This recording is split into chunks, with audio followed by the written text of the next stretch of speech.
Welcome everyone and radhe radhe.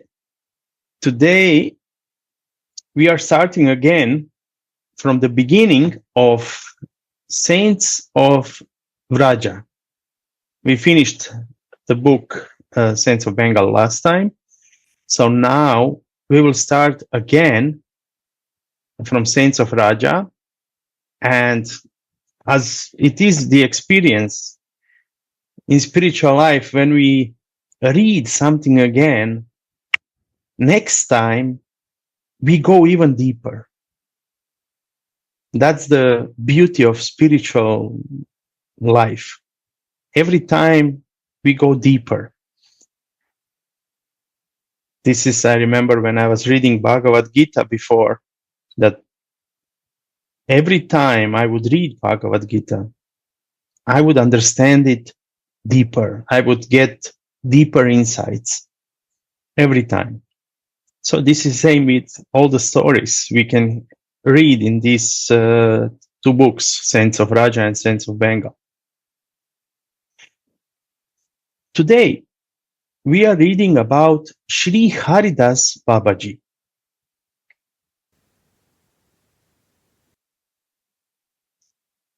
Srimad Bhagavat says that Sri Krishna is Swayam Bhagavan, or the Lord himself. Ram, Nrsimha, Vaman, and the other incarnations are his partial manifestations. Similarly, Vraja, the dham or dwelling place of Krishna, is Swayan Dham or Dham itself. And the other dhamas are the partial manifestations of Vraja. Just as the Madhurya or the beauty and sweetness of Krishna excels the Madhurya of his partial manifestations, so the Madhurya of Vraja excels the Madhurya of the partial manifestations of Vraja. It is no wonder, therefore, that the desire to live in Vraja and taste its sweetness may arise even in the minds of the other manifestations of Krishna. More than 200 years ago, the desire arose in the mind of Sri Jagannath Deva of Puri. Jagannath resides in Puri in the form of Murti, or the deity. The Murti depends for the fulfillment of its desire entirely upon the devotee who serves it. In fact, the Lord assumes the form of the Murti so that he may enjoy the loving service of the devotee, whose soul is embodied and who can serve the Lord only when he takes a body in the form of a Murti and thus descends to the plane of the devotee. The descent of the Lord in this form is both an act of self-fulfillment and an act of mercy. Self-fulfillment, because in this way he fulfills his desire to enjoy the loving service of the devotee, which, in spite of his perfection in all respects, he always longs for. Mercy, because by giving the devotee an opportunity to serve him, he opens the way for his deliverance from the bondage of Maya. The Murti, though it looks in all respects like an ordinary statue, is equal in all respects to the deity except for its self-imposed dependence upon the devotee. So the Murti is actually equal in all respects except for self-imposed dependence upon the devotee, so that the devotee can serve him. Jagannath began to look for a devotee who could carry him to Vrindavana and render loving service to him during his stay there. It was not long before he found one in Haridasa, a devout saint who practiced sadhana on the banks of the Yamuna in Vrindavana. He worshipped Jagannath and wept day and night for his darshana. Jagannath then appeared before him. He was so charmed by Jagannath's beauty that he kept looking at him. But he could not look for long and became unconscious. Jagannath lovingly put his lotus hand upon his head to bring him back to consciousness. As soon as he regained consciousness, he fell at the feet of Jagannath. Jagannath said, "Haridasa, I am pleased with your devotion, and I yearn for your loving service. You go to Jagannath Puri. This year, in the month of Ashada, the Murti will be changed. The Murti of Jagannath will be changed. You bring the old Murti to Vrindavana. Install it here at this place and serve it."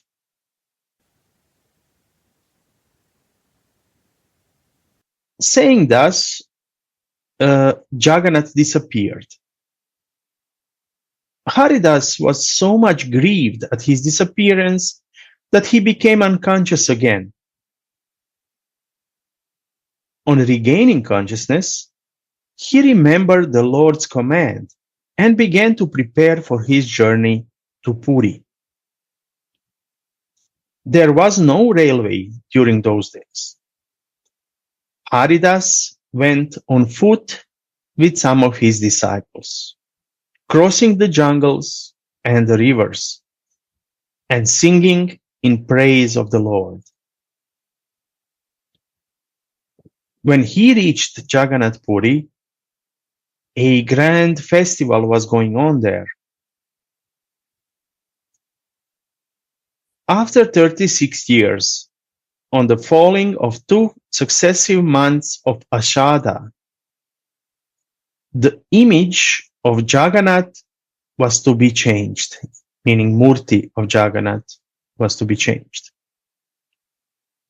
Millions of people had come from all over the country to witness the festival, and the town was full of scenes of unprecedented rejoicing.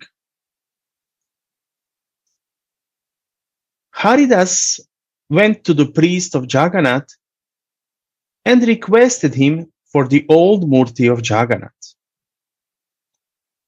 But the priest replied, "I am not authorized to give it. You should approach the king." So Haridasa went to the king.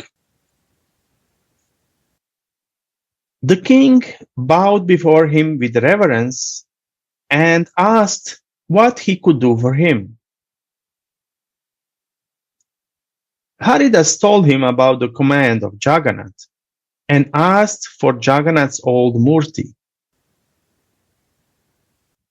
The king was confused He said, Maharaj, Jagannath has commanded you, but he has not given any such command to me. According to a long established tradition, in the month of Ashada, the Murti of Jagannath is changed. Sorry, 1 second. It's some mix up with pages.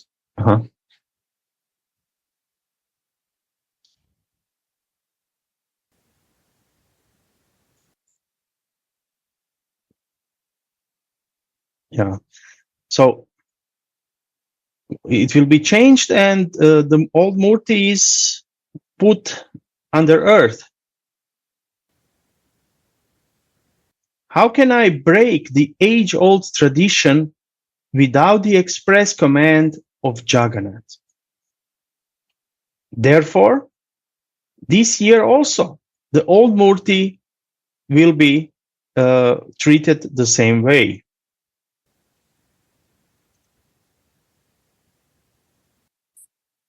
Haridasa breathed a deep sigh and said, "So, let that be. With the retirement of old Murti of Jagannath, my body will also go into the sea." Haridasa vowed for an indefinite fast. He went and sat on the seashore, waiting for the occasion when he would drown himself in the sea. The same night, Jagannath appeared before the king in a dream and said, "My devotee came to you to ask for my Murti on my command. You did not do well by turning him away. He is now fasting on the seashore. Go and apologize to him and send my old Murti with him to Vrindavana." The king was struck with fear. Immediately he woke up, went to the seashore where Haridasa was waiting for the moment when the old Murti of Jagannath would be retired. So he apologized to him with folded hands and promised to fulfill his demand. After the installation of the new Murtis, the king ordered that the old Murtis of Jagannath, Balaram, Baladev, and Subhadra be seated in a suitable chariot and carried to Vrindavana under proper escort of the army. He also gave Haridasa sufficient money and paraphernalia for the service of Jagannath in Vrindavan. Haridasa and his disciples reached Vrindavana with the Murtis after several months, halting and rejoicing at different places as it pleased them. On reaching Vrindavana, Haridasa built a temple for the deities at the very place on the bank of Yamuna where he used to live. So on the same place of bank of Yamuna where he used to live, and installed the deities there after due ceremony. Even today, the deities are there. The place is called Jagannath Ghat. On the Ratha Yatra day, the devotees flock in huge numbers to have darshana of the deities.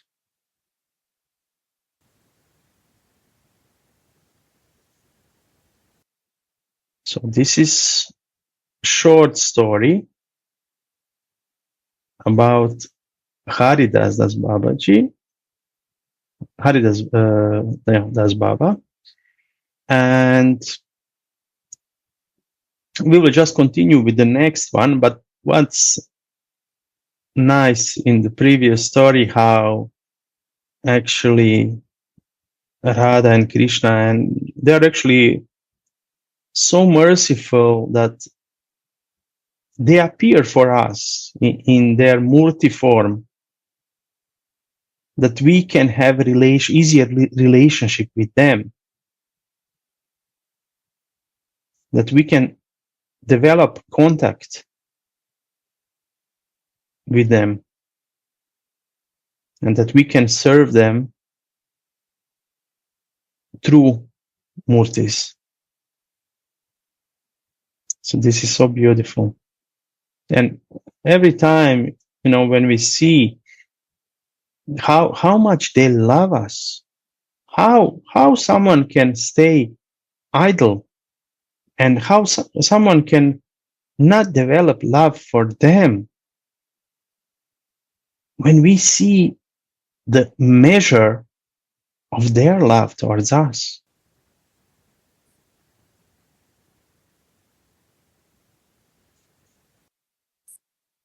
So next story is about Sri Jai Krishna Das Babaji.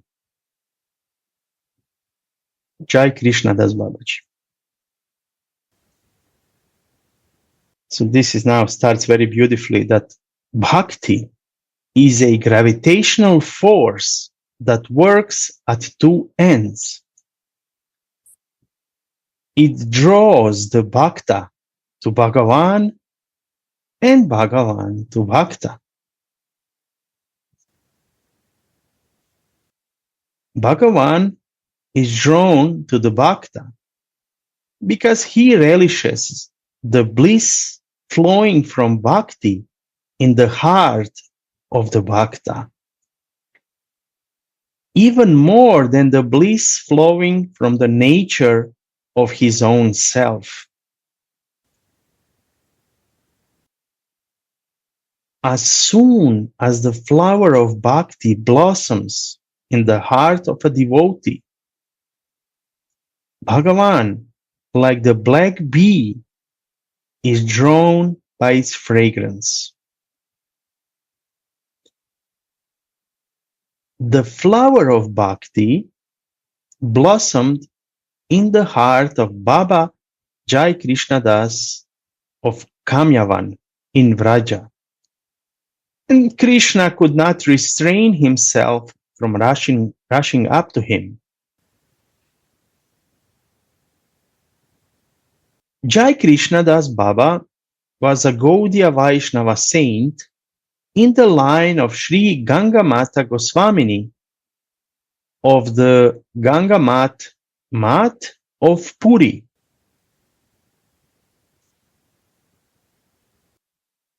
No one knows anything about his guru or the place to which he belonged before he came to Vraja. He practiced sadhana under a tree on the banks of Vimalakund in Kamyavan, a forest which is now partly converted into a village. He was generally respected as a saint of very high order. But the cowherd boys who came to Kamyavan for pasturing cows often teased him. He therefore thought of moving to a quieter place where he could practice his sadhana undisturbed.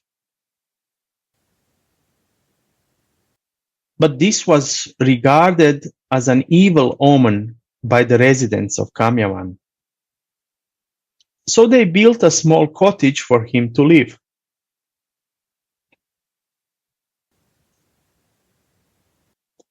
Baba Jai Krishna Das did japa and meditation all day and night.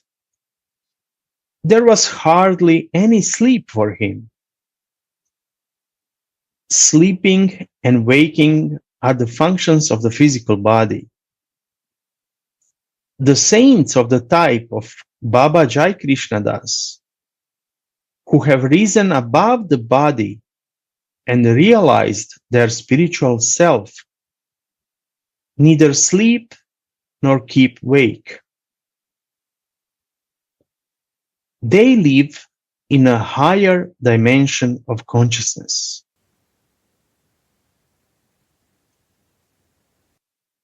Kamyavan at that time was within the domain of the Raja of Bharatpur. The Raja had heard about the spiritual attainments of Jai Krishna Das and was anxious to see him. But all his efforts to see him failed because Baba would not meet a man like him, who was sunk deep in worldly affairs. Baba used to go to the village for Madhukari every evening. You know, Madhukari means begging. This is actually called like that in Vraja mostly. One day, while he was out, the Raja in disguise of an ordinary farmer went and sat at the door of his cottage. It was time for Baba to return. But he had only come half the way when suddenly he stopped and turned. He went back to the village and cried aloud, "Friends, my cottage is on fire. Go and extinguish the fire." The villagers ran to Baba's cottage. They were surprised to see that there was no fire, but the Raja was sitting there in the disguise of a farmer. With folded hands, they advised the Raja not to persist in his effort to see Baba against his will. For no one, howsoever great or powerful, could make him do anything against his will. The Raja resigned himself to the will of Baba.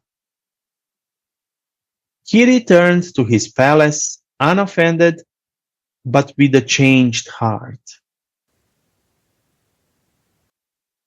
The incident made him realize the futility of his power and wealth, meaning power and money, abundance. He became humble and free from worldly attachment. Baba then showered his blessings upon him. Baba has been practicing devotion to Krishna for a long time. He was unhappy and restless because Krishna had not yet blessed him with his darshana. One day, when his Krishna Viraha, or the suffering in separation from Krishna, had reached its climax, a large number of cowherd boys gathered around Vimalakund. The boys knocked at Baba's door. There was no reply. They cried aloud, "Baba, we are thirsty. Give us water." But Baba did not listen. He thought the boys had come only to disturb him. The boys shouted again, "Oh Bengali Baba, what bhajana do you perform? What is the use of your bhajana if it makes you so heartless? Why can't you come out and give us water? Don't you know that it is an aparad or offense to turn away thirsty persons from one's door?" Baba then came out with a stick in hand. But as soon as he opened the door, he was surprised to see so many boys, each surpassing the other in beauty and radiance, and so many beautiful cows, such as he had never seen before. His anger subsided. He asked one of the boys with a peacock feather on his crown, "Lad, where do you live?" "I live in Nandagaon," the boy replied. "What is your name?" "My name is Kaneya." Then Baba asked another boy standing by his side, "What is your name?" Baladev, the other boy replied. Kanaya said, "Baba, first give us water. Our throats are so parched that we cannot talk."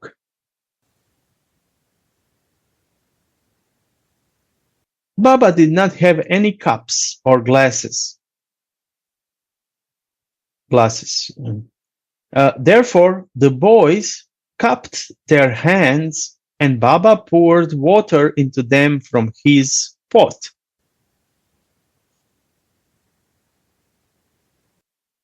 As Kaneya was drinking water, water fell like a stream on the ground instead of falling into his hands.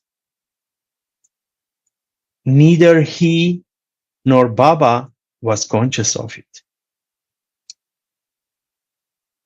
Each was absorbed in looking at the other like one enchanted, for such was the spell of their love for each other. It was only when the other boys laughed and clapped their hands to see this that they came to their own, and the exercise of giving and receiving water could be performed properly.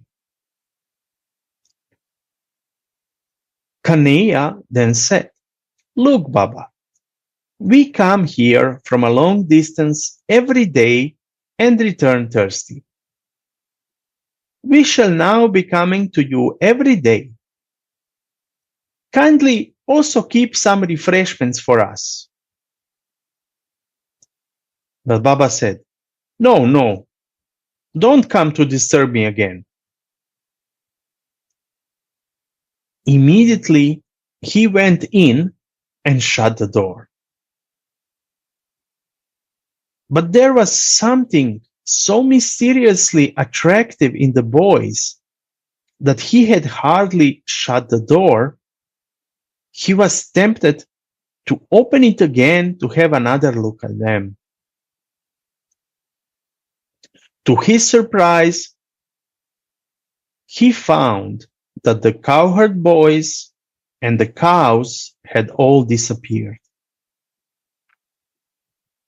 Where could they have gone in just a moment? Was it all a dream or hallucination? It could not be a dream, for Baba was fully awake. It could not be hallucination, for it was even more vivid and real than anything that had met his eyes before. Besides, the sweet and somewhat maddening fragrance of the bodies of the cowherd boys still filled the air, and the water which had spilled on the ground was also there.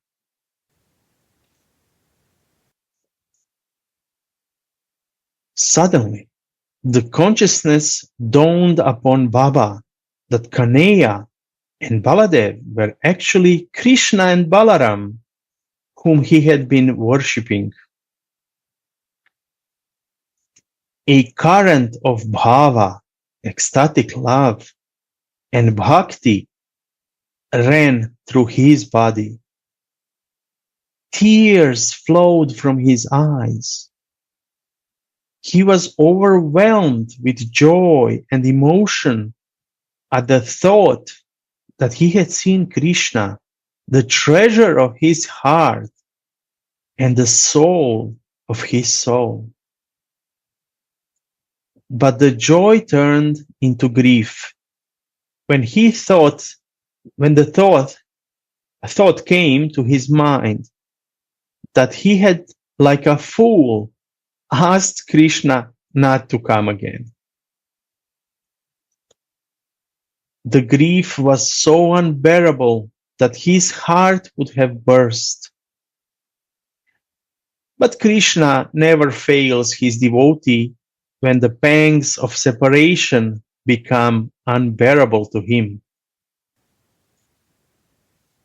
He appeared before Baba with an enchanting smile on his face. But he appeared only to disappear again.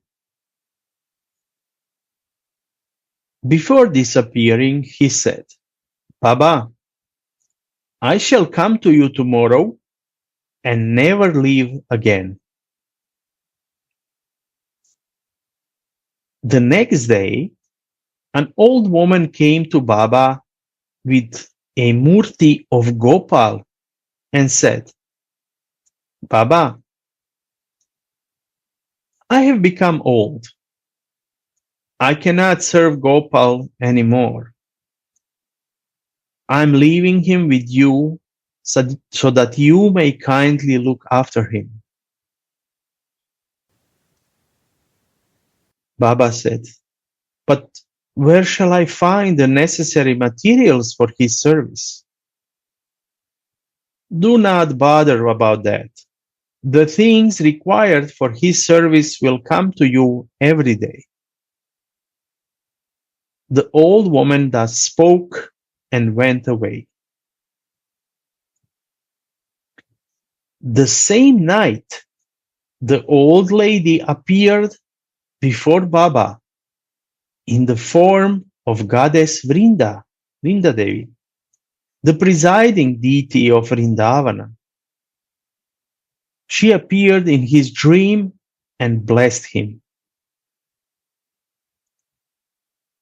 Baba then realized that Krishna had come to him and, as promised, never to leave him again in the form of Gopala.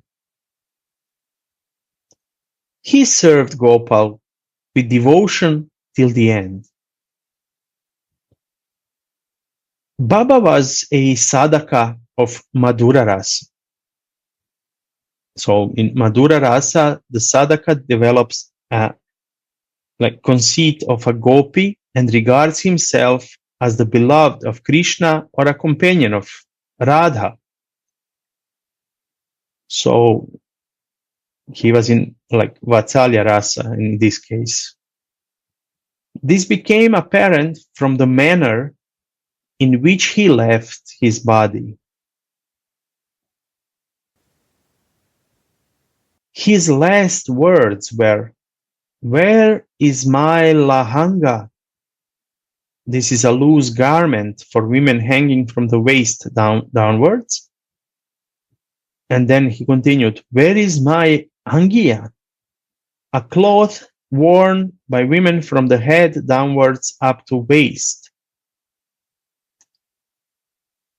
"Where is my choli?" The indication was that he had perhaps heard the flute of Krishna and was hastily preparing to meet him after stepping from his material body into his spiritual body, Siddhadeha, in female form and dress. Radhe. So, short story about Sri Jai Krishna Das Babaji. Very beautiful. It, when we read a story like this, I mean, it brings the desire, to meet our own Ishtadev. That our own Ishtadev comes to us. And of course, that we can recognize him. Because through many stories, we can see that a devotee at first doesn't recognize Krishna or Radha, at the moment. And then after comes to him, wow, that was Radhika. That was Krishna. So this is so beautiful. And what is also visible here, when a devotee has so much desire, that his desire to see his Ishtadev is so strong that he cannot live in this separation. They cannot stay idle. They will come. And they come. And that's the beauty. There. So we are continuing with the next story. Maybe somebody would like to say something little. What inspired you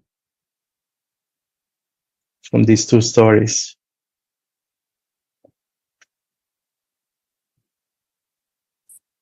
Radhe, Radhe. Radhe.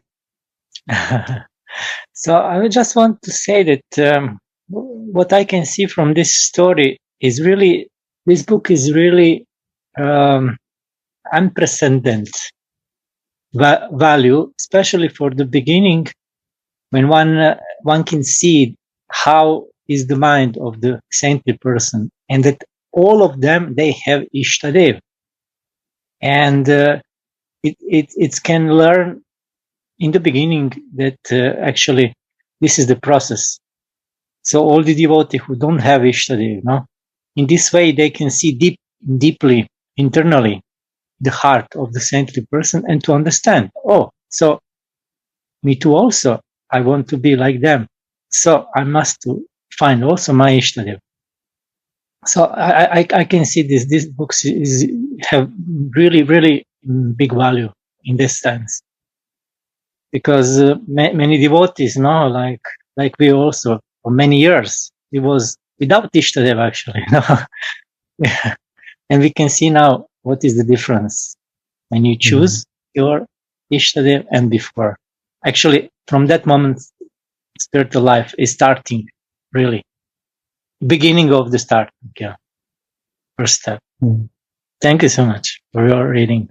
It's beautiful. Thank you for the commentary. Yeah. The what I also see here, many devotees are afraid that they cannot do this, that they are not allowed, that they are not how to say, ready or whatever. That some type of fear is present, and then the devotee has difficulty to go deeper into this. And when we read these stories, we can see that it is doable. It's possible. Through many different stories, many different lives. And we can see we can do it. And this can give us inspiration to go on in our sadhana, in our bhajan, that we can expect, in a way, that we will see them. Not just in imagination, but real vision, real darshan. And that is what these stories show us, that we can. We just need to work on our desire, develop our desire. And I think this is not, at the beginning of this last story was that this is like gravitational force. As we are moving towards our Ishtadev, they are moving towards us. Because this is natural process. Love is like attractor. So it's attracting both sides. And sometimes it is said that we make one step towards our Ishtadev makes 10 towards us, you know? So in that way, when we understand this, then it's easier for us to do our part to move that one step and one more until we meet. Yeah. So this is so beautiful. Like you said just now, I wish that they want meeting with us more than we. So because of that, if we make one step, he will, or she will make. Yeah. I'm So saying Ishtadev, this can be Krishna, this can be Radhika, this can be both, this can be, So. Yeah, I say generally because of the books. Yeah. In these books, we can see many kind of saints and many kind of Ishtadev. Yeah. In the first story, this was Jagannath, and after was Krishna and Balaram actually, but Krishna mainly, which he worshipped after as Gopal. Yeah, and this we are reading stories from saints of Bengal and like that, and we can see how many came to bless those devotees, those saints, that they can get darshan with their Ishtadev or have a vision of their Siddha Deha clearly and so on and so on. And often I'm thinking, how we can pray to everyone. To everyone we can pray for our Ishtadev, for reaching our Ishtadev. Maybe I said this already, but I was reading actually some words from Bhaktivinoda Thakur, which was interesting because, for example, we are living in the West, and we can come to other people's houses, or you can enter into a church, mosque, or whatever, and you can see there that people are worshiping Lord in a different way. So how to respect that way of worship? Somebody worships different Ishtadev. For example, we are Radha Dasis. So Radhika is main for us. But for someone, Krishna is main, or some other Ishtadev. And how to respect it. And then actually Bhaktivinoda Thakur said that to think like this, that these people are worshipping my Lord in a form that I am not familiar with, and in a way that I am not used to. So I pray to the Lord in this form that I can develop love for the form of the Lord that I am used to.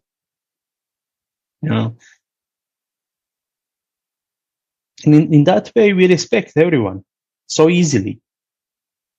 Now we are reading about Krishna, and somebody who is not, maybe whose Ishtadev is not Krishna so much as Radha, then somebody could think, oh, this is not for me. Don't have to be. We need to see the love behind it, the path, how they reached. Like we know in Radha Dasyam, in our family, Radha Dasyam family, we have devotees who are in Vatsalya Rasa. We have Ram Bhaktas. Many different types of devotees. And they all can find that love here, that they can go deeper in their rasa. And that's the beauty. So from these stories, we can learn how to develop deeper our rasa. And that's so beautiful.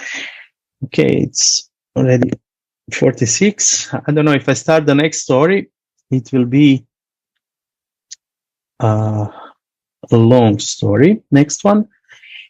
So I will not start the next one. So maybe somebody would like to share from previous stories, maybe, if somebody was listening and remembers whose life of which saint has mostly affected you.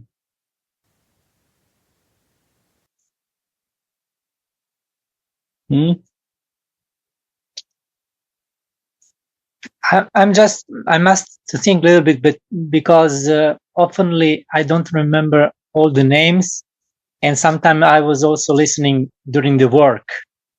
Mm-hmm. So, but I remember in one case it was one lady. I think that you was reading many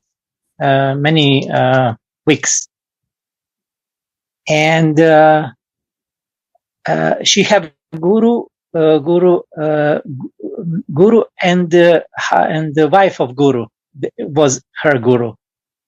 Mm-hmm. Can you remember the name? I cannot. Difficultly. And she have such many vision.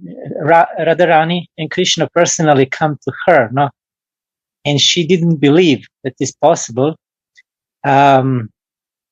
And her guru said to her to not speak to anyone about that. But suddenly, at one point, they said, you should now speak to everyone about that. And she was confused, no? And she was asking, why? But before you said differently. And they said, and she said, actually, there is so much God brother and God sister who are more advanced to me. Why should I speak about that? And they said, yes, but if they will speak about that, they will think that this is the fruit of their sadhana. And you are completely aware that this is the mercy. Do you remember this story now? Yeah. This is also beautiful. Yeah. I mean, actually, we are dependent all on kripa, and just we will whatever happens to us. Actually, it's just kripa or mercy. I don't see it other way. What I can do that it will change their desire, I mean, in one way, actually, devotee can do. I mean, through love, because they are reacting to love. Because Krishna alone says that he is controlled by love. So, yeah, of course, love of his devotees. Yeah, I remember one story about Ramdas Baba. This was actually beautiful story, and he's in Manjari Baba. Actually, he was in, and still is now Manjari, of course. But when he was traveling to Vrindavan with a train, with the train, and old lady was with him in a train. And when they reached Vrindavana, he asked that old lady if she knows where is that and that temple. And then she said, "Oh, yes, I'm living near there, so I will take you there." And she took him to this temple, and they entered inside the temple room. And the old lady said, "Oh, I'm living in next room here." And she went to that room, and he gave his obeisance to the deities and everything. And then he went to search for that lady.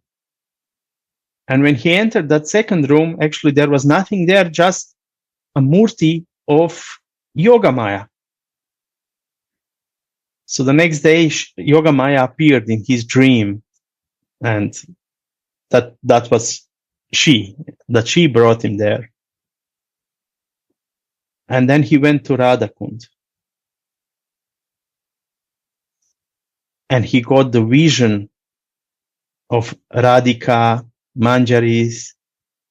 And from that moment, when he got this vision, his Siddha consciousness was totally fixed. And I'm often thinking about this, how much I would love to have this vision. You know, we all desire to have our Siddha consciousness fixed. And that kind of vision definitely would help.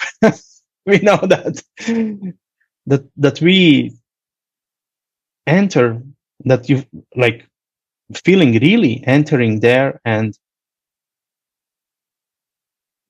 then there is no doubt anymore. But I don't know, Radhika has her plan how it will go for each of us, you know. So we can have desires, but Radhika will decide which way is best for us.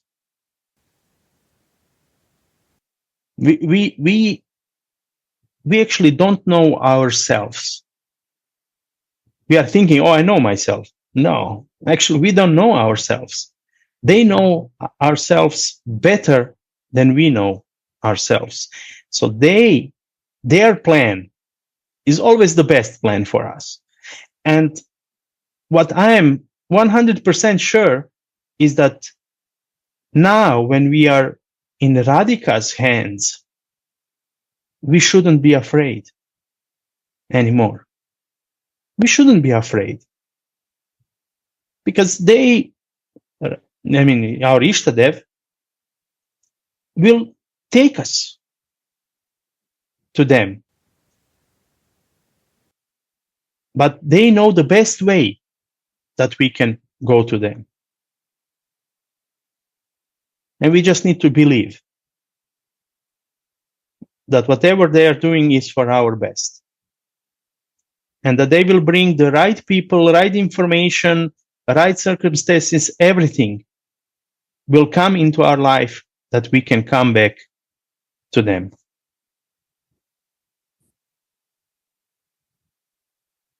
Never be afraid. Even when difficult situations arise, still we can say, "I trust you, that this is something good for me, that from this will come something good for me, that this will help me to come closer to you, to be more connected with you."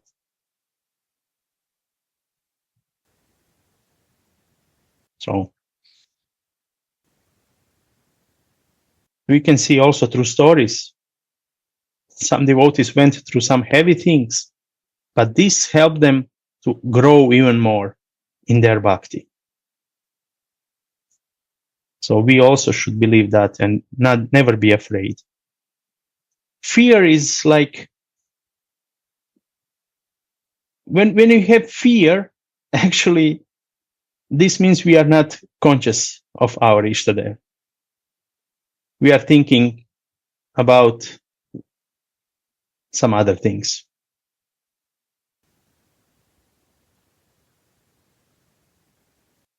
Okay.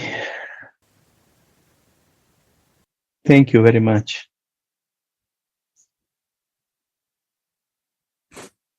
Radhe So Radhe, soon- Dinakar. Thank you so Radhe, much. Radhe. Very sweet class. Thank you. Radhe, Radhe, thank you. Thank you, Dinayal. Thank you, thank you, thank you. Kishori, I was just wondering, you are alone there? Or Andaka is there also? He's here, but he's working. Okay, okay.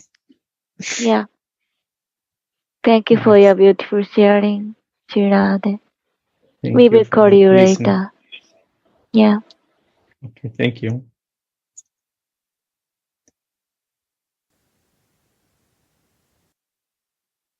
So, in few minutes, we'll start Italian. Sangha. So I wish for you and for myself that your Ishtadev, if already didn't come, comes fully in front of you, and that we all become fully realized of our Siddhadeha. So please also, I am asking you to pray for me that I can also get this. Thank you.